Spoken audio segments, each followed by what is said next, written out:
Selamat datang di podcast RSKD Dadi Punya Cerita, edisi Cerita Kesehatan. Bersama saya, Olivia, selaku host, yang kali ini ditemani oleh dokter spesialis kejiwaan di Rumah Sakit Dadi.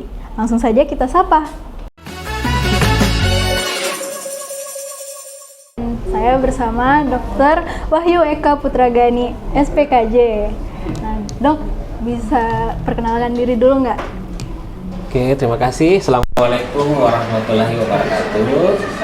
Saya Dr. Wahyu, psikiater dari Rumah Sakit Khusus Daerah Dadi. Saya menjadi narasumber di podcast hari ini.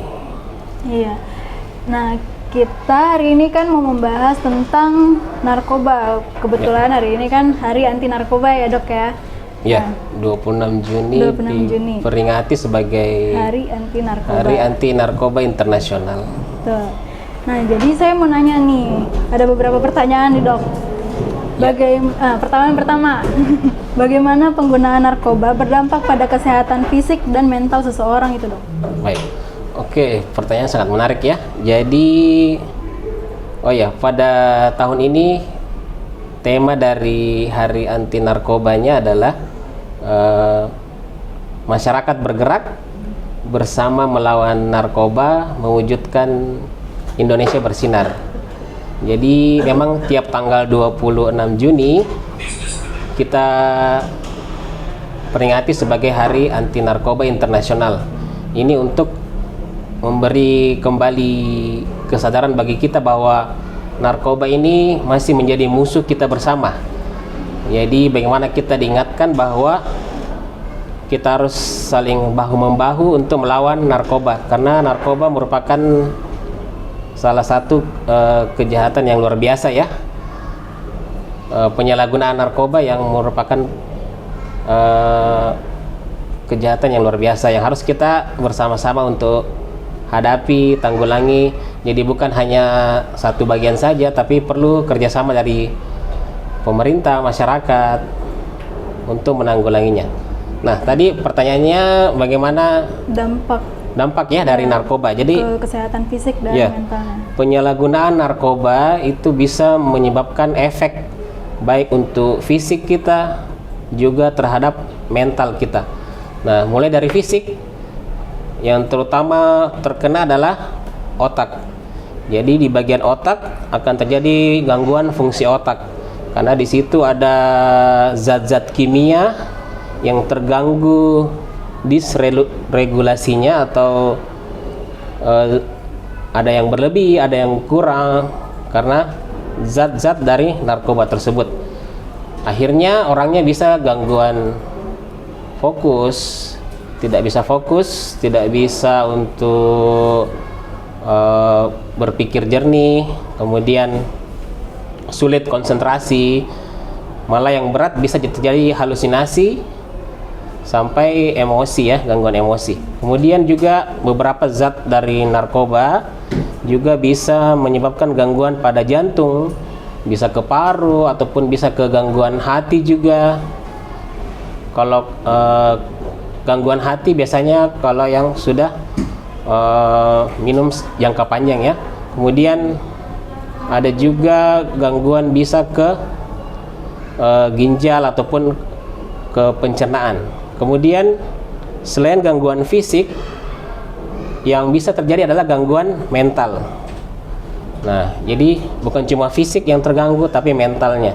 Nah, tadi karena yang terkena utama adalah otak. Nah, disitulah terjadi perubahan zat kimia, akhirnya bisa terjadi beberapa gangguan mental, misalnya dari depresi, bisa mulai ada gangguan cemas, bahkan sampai yang berat ada gangguan psikotik atau yang lebih dikenal dengan skizofrenia. Jadi itulah dampak dari narkoba. Ternyata banyak banget ya dampaknya. Saya kira selama ini cuman secara fisik gitu tuh. Iya. Untuk kesehatan sih memang baik fisik maupun mental itu akan ada dampak negatif dari narkoba tersebut. Oke, terus faktor-faktor risiko yang meningkatkan kemungkinan seseorang terjerumus sama penyalahgunaan narkoba itu gimana ya? Ya, Ada beberapa faktor risiko ya, dimulai dari misalnya faktor biologi. Faktor biologi artinya misalnya genetik. Jadi ada beberapa orang yang memang dia berisiko karena genetiknya. Karena genetiknya akhirnya dia lebih mudah untuk terjadi penyalahgunaan. Misalnya dia gampang untuk ditawari, gampang untuk coba-coba dibanding orang yang lain. Tapi kalau biarpun dia tidak ada faktor genetik juga bisa ya. Kemudian faktor risiko lainnya adalah mungkin pola asuh sejak kecil yang tidak terlalu bagus. Jadi faktor orang tua, asuhan orang tua ya. Ketika orang tua lepas tangan terhadap anaknya, tidak terlalu mengawasi, pengawasannya kurang, itulah yang bisa menyebabkan orang-orang mungkin mulai coba-coba, ditawari oleh temannya, ingin mencari sesuatu yang baru yang mungkin dia tidak dapatkan di rumah. Akhirnya dia terjerumus ke penyalahgunaan narkoba ini. Mulai dari cuma coba-coba saja, akhirnya terjadi penyalahgunaan. Kemudian faktor risiko lainnya, kalau ada gangguan mental. Jadi orang-orang yang gangguan mental juga ini karena berisiko juga terjadi penyalahgunaan. Biasanya mereka karena merasa stres berat, banyak pikiran, akhirnya dia merasa untuk mengalihkan ini dia larinya ke narkoba. Padahal itu cuma untuk kesenangan sesaat ya. Setelah itu efek negatifnya lebih banyak. Jadi itu beberapa faktor risiko dari narkoba itu. Berarti dari genetik juga ya dok ya.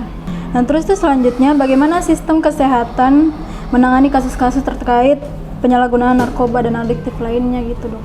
Ya, jadi untuk menangani penyalahgunaan narkoba kan kita ada beberapa lembaga ya. Kemudian setiap lembaga saling bekerja sama. Nah, ada yang tugasnya untuk pencegahan, preventif, ada yang untuk pengobatan. Kita dalam bidang kesehatan lebih banyak ke terapi atau pengobatan. Walaupun kadang kita juga turun ke masyarakat untuk promosi atau penyuluhan tentang bahaya narkoba. Tapi untuk sekarang ini kita juga melakukan terapi bagi yang sudah terkena efek negatif dari penyalahgunaan narkoba tersebut. Kita lakukan penata laksanaan di rumah sakit. Jadi ada beberapa tahap, misalnya dia sudah kecanduan sudah lama. Pertama setelah dia datang kita asesmen dulu, kita nilai zatnya apa, kemudian sudah berapa lama, dan kalau perlu setelah asesmen kita bisa lakukan rehabilitasi ya. Mulai dari rehabilitasi medisnya dulu. Apakah pertama kita lakukan detoksifikasi, jadi kita stop sama sekali obatnya. Setelah detoksifikasi selama mungkin 7 hari atau sampai 2 minggu, kita mulai lakukan stabilisasi. Pada saat sudah mulai stabil kondisinya, jika ada keluhan selama tadi detoksifikasi, kita bisa berikan obat ya. Kadang orang-orang yang mulai kita detoks, yang lepas zat sama sekali, ada keluhan mungkin dia gelisah, ada keluhan dia sering cemas, susah tidur, itu kita berikan obat juga sesuai dengan dosis terapinya.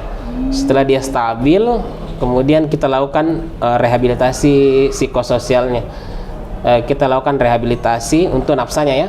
Ada beberapa, mungkin nanti ada konseling dari konselor, supaya pada saat dia nanti pulang ke rumah dia tidak kembali menggunakan zat narkoba tersebut. Nanti balik lagi. Iya.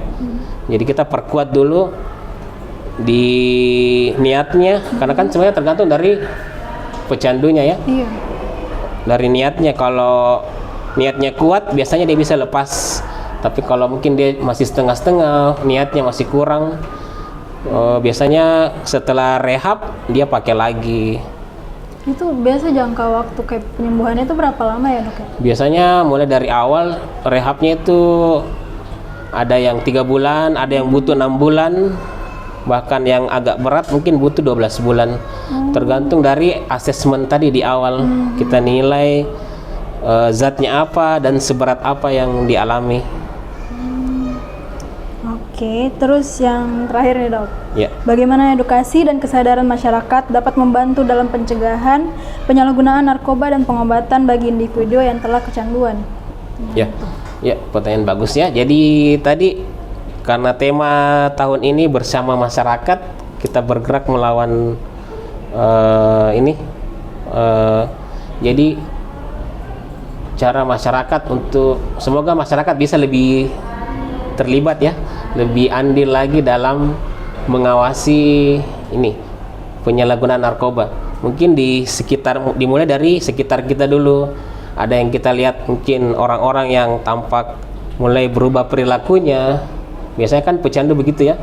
Mungkin awalnya dia rajin bangun pagi ataupun rajin bersosialisasi, tiba-tiba dalam beberapa minggu ini dia mulai ada perubahan.